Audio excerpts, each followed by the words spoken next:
4 मई 2026 को पश्चिम बंगाल के विधानसभा चुनाव के नतीजे आए थे और नतीजों ने 15 साल से सत्ता में काबिज ममता बनर्जी की टीएमसी को सत्ता से बाहर कर दिया था और भारतीय जनता पार्टी फुल बहुमत के साथ सत्ता में आई थी। 4 मई से आज 3 जून यानी 30 दिन के इस दौरान पश्चिम बंगाल में टीएमसी ताश के पत्तों की तरह ढहती जा रही है। तो इस 30 दिन में टीएमसी और ममता बनर्जी के साथ पश्चिम बंगाल में क्या हुआ है ये मैं आपको आगे अपडेट में बताऊंगा। उससे पहले मैं राशिद अली हूं और आपसे अनुरोध है कि आपने अगर अभी तक खोजी न्यूज चैनल को सब्सक्राइब नहीं किया है तो पहले चैनल को सब्सक्राइब कर लें और कमेंट बॉक्स में कमेंट करके जरूर बताएं आपको हमारी ये वीडियो कैसी लगी।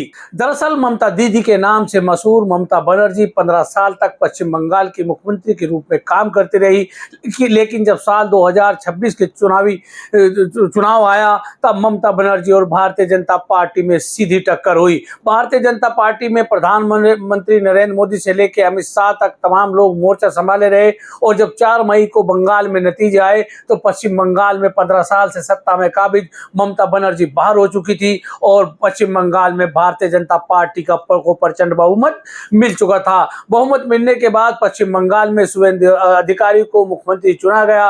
मुख्यमंत्री की शपथ लेने के बाद से टीएमसी और शुभेंदु अधिकारी आमने सामने हैं। पिछले दिनों पश्चिम बंगाल के मुख्यमंत्री ममता बनर्जी के भतीजे और टीएमसी के सांसद अभिषेक बनर्जी के पर हमला हुआ था। हमले के बाद से अब ममता बनर्जी फ्रंट फुट पर लड़ाई लड़ने को तैयार थी। इस संबंध में ममता बनर्जी ने जब आज टीएमसी के विधायकों और सांसदों के साथ धरना प्रदर्शन किया तो उसमें से 60 टीएमसी के विधायक गायब थे।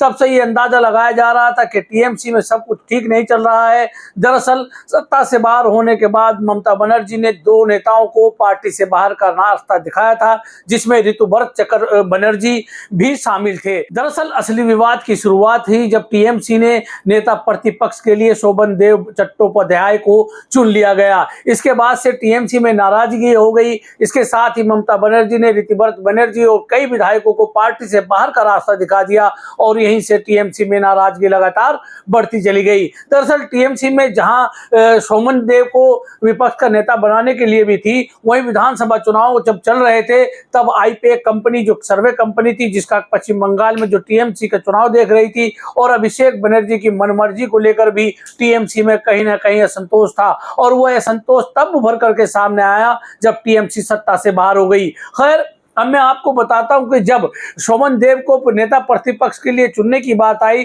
तो टीएमसी के विधायकों ने बगावत कर दी और जब ममता बनर्जी कलकत्ता के मैदान पर धरना प्रदर्शन दे रही थी तो दूसरी तरफ ऋतुभर्त बनर्जी के नेतृत्व में 60 विधायक विधानसभा अध्यक्ष रविंद्रनाथ बोस से मिले। जब रविंद्रनाथ बोस को 60 विधायकों का समर्थन दे करके एक चिट्ठी दी गई और अपील की गई कि टीएमसी हमें ही मान लिया जाए और नेता प्रतिपक्ष के तौर पर ऋतुभर्त बनर्जी को चुन लिया जाए। विधानसभा अध्यक्ष रविंद्रनाथ बोस ने विधायकों की अपील को स्वीकार किया और 60 एमएलए की पार्टी को असली टीएमसी मान लिया। हालांकि ममता बनर्जी की टीएमसी अब ऋतुभर्त बनर्जी के हाथों में चली गई है, लेकिन इसके साथ जब नेता प्रतिपक्ष ऋतुभर्त बनर्जी चुन लिए गए तो उन्होंने कहा कि हमारी असली एडवाइजर ममता बनर्जी ही हैं। उन्होंने कहा ममता बनर्जी हमारी नेता हैं, हमारे 7 विधायक हैं और हम ही पश्चिम बंगाल में विपक्ष का रोल निभाएंगे। इसके साथ ही उन्होंने कहा कि ममता बनर्जी हमें डायरेक्शन देती रहे क्योंकि वो हम एडवाइजर के तौर पर अपने संरक्षक के तौर पर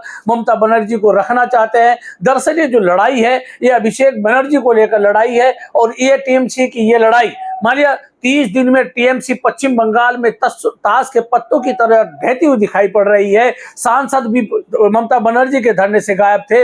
विधायक 60 विधायकों ने भी नेता प्रतिपक्ष अपना चुन लिया है, ऋतुभर्त बनर्जी को अपना नेता चुन लिया है। तो कहीं ना कहीं अब पश्चिम बंगाल में टीएमसी बिखरती हुई दिखाई दे रही है और यह भी हो सकता है कि टीएमसी ममता बनर्जी के हाथ से निकल जाए क्योंकि जिस तरह 60 विधायकों का समर्थन दिया गया है, ऋतुभर्त बनर्जी को पश्चिम बंगाल में नेता प्रतिपक्ष चुन लिया गया है, तो कहीं ना कहीं महाराष्ट्र में जिस तरह शिवसेना को तोड़ करके शिवसेना शिंदे बनी थी और शिवसेना का पूरा चुनाव चिन्ह से लेकर तमाम चीजें एकनाथ शिंदे पर चली गई थी, इसी तरह अब टीएमसी पार्टी पर आधिकारिक रूप से ऋतुभर्त बनर्जी वाले गुट का कब्जा हो सकता है और टीएमसी का चुनाव निशान भी ऋतुभर्त बनर्जी के पास ही रह सकता है। खैर आने वाले दिनों में ममता बनर्जी इस माहौल को कैसे बदलती हैं, अपने पक्ष में कैसे करती हैं और टीएमसी में जो नाराजगी है उसको वो कैसे कैसे कवर करती हैं ये तो आने वाले वक्त में पता लगेगा। लेकिन इतना जरूर है कि 4 मई से 3 जून के बीच टीएमसी पश्चिम बंगाल में ताश के पत्तों की तरह